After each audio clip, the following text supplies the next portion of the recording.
Ce film vous présente le transport d'un réservoir de stockage d'un diamètre de 17 mètres et d'une hauteur de 22 mètres que l'on déplace dans ces nouvelles fondations. La question s'est posée lorsque notre client a eu un problème avec les fondations d'un réservoir existant. Comme l'affaissement du réservoir était en dehors des limites de tolérance, il fallait remédier à ce problème afin de préserver l'intégrité de la construction. Ce réservoir étant un élément majeur de l'installation, il fallait réduire au maximum sa durée d'inactivité. Il a donc été décidé d'ériger les nouvelles fondations, composées de pieux et d'une dalle de béton, à un nouvel emplacement pour que le réservoir ne soit hors service qu'au moment où les nouvelles fondations étaient déjà prêtes et sèches. Il était impossible de déplacer le réservoir à l'aide d'une grue parce qu'il pèse plus de 150 tonnes et qu'il était relativement peu accessible. Aloka SPRL a alors proposé une solution alternative, à savoir la combinaison de méthodes de levage par vérin et de chariots automoteurs.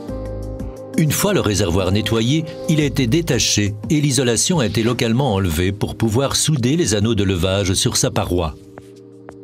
Ces anneaux ont permis de lever le réservoir sur les 50 premiers centimètres à l'aide des supports de vérin.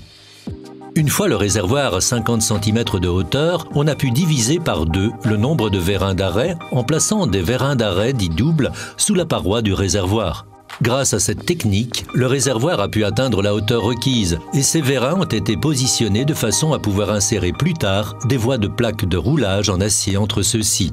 Le réservoir a continué à s'élever jusqu'à 1,60 m en tenant compte du fond en suspension. Cette hauteur était nécessaire pour faire rouler les chariots en dessous du réservoir.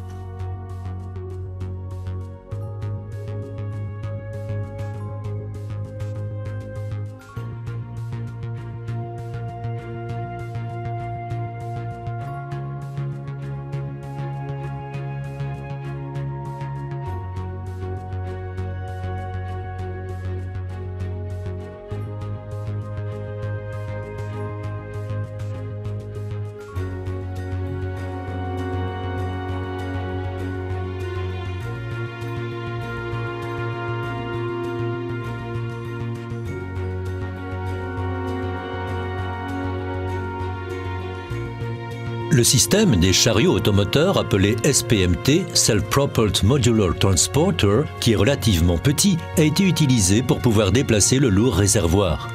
Les différents modules ont été reliés les uns aux autres pour former un seul véhicule et ils sont actionnés par le Power Pack.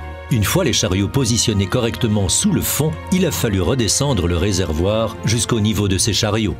Les vérins d'arrêt ont été retirés pour pouvoir commencer le déplacement du réservoir à proprement parler.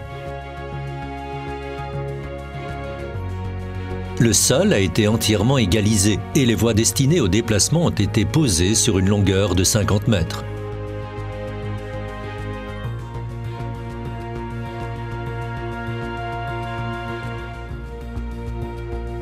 Lors de l'élaboration du trajet, il a fallu tenir compte du réservoir adjacent et du bâtiment situé de l'autre côté.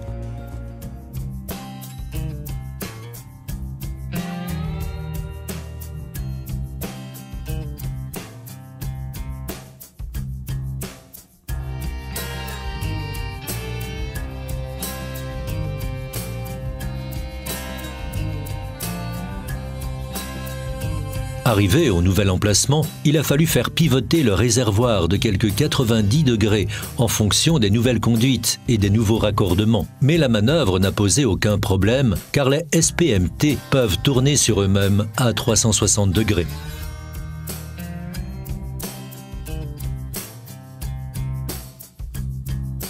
Une fois le réservoir placé dans sa position exacte, il a fallu reconstituer les vérins d'arrêt. En effet, le réservoir devait à nouveau être surélevé pour pouvoir libérer puis retirer les chariots. Dès que le dessous du réservoir a été entièrement dégagé, il a été levé à l'aide de vérins jusqu'à une hauteur de 2,50 m en vue d'apposer mécaniquement une nouvelle couche de finition sur les fondations.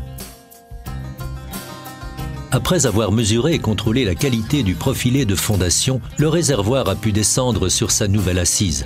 Au total, l'opération de levage à l'aide de vérins a duré 2 semaines environ, à la grande satisfaction du client.